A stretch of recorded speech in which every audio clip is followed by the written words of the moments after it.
I know that I'm not worthy enough. And we can stay there. We can stay in that place, but God is asking us to say, hey, I've covered that, to recognize what he's done in Jesus, and to say, you can be part of this family.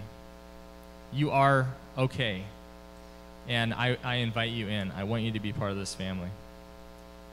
Many of you know that Holly and I are going through, our whole family is going through a process. It's been a long process of adoption.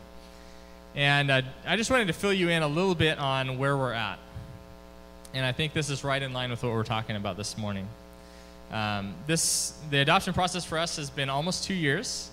This September will be 2 full years since we signed our first contract and started filling out paperwork.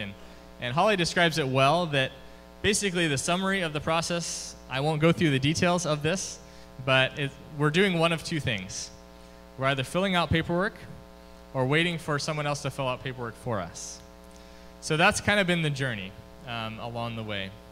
And we're at the point where we sent off, it was literally 4 pounds of paper. I don't know if you've ever measured paper by pounds, but we did when we set it on the FedEx counter.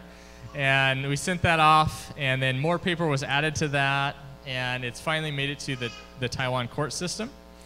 And so we're waiting basically for a judge to be assigned to us and to get our travel date figured out. So we're close. We're in the last month or 2 waiting to travel. And it's been quite a journey for us to just go through kind of the ups and downs of, is this going to go through? What's going on? He's already 3 years old. We want him home. We're matched with him. We've seen all the pictures and the videos.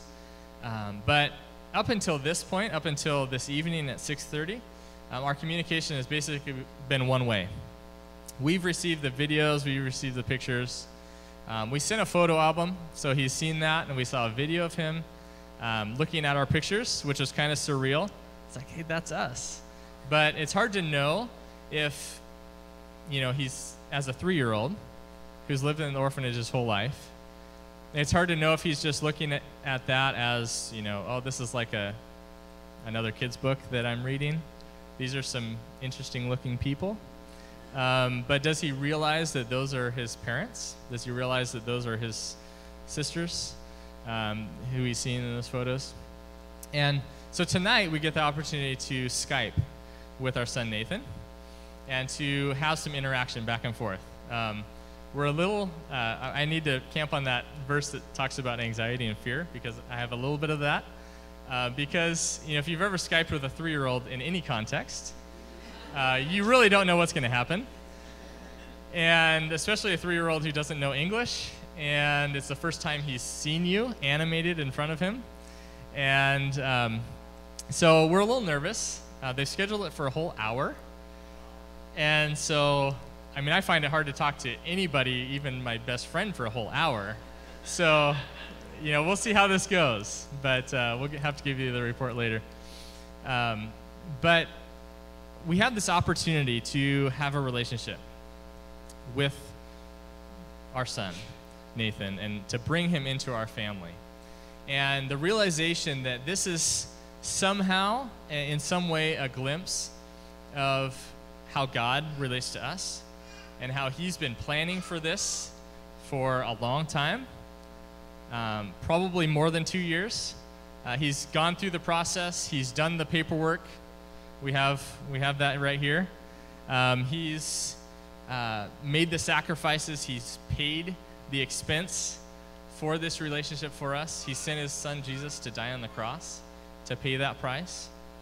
And we have the opportunity to be part of his family, to reciprocate that relationship.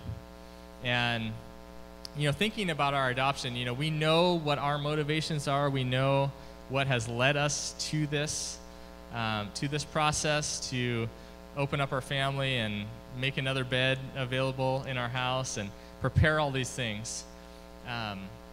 We've had him in mind for a while. But there's going to be a journey, and we realize this, that it's not that he's going to recognize us as his family immediately. It's going to take time, and maybe years of time, for that reciprocation and that love and that that care to grow, and for that trust to build for these people that up until this point he has never met before.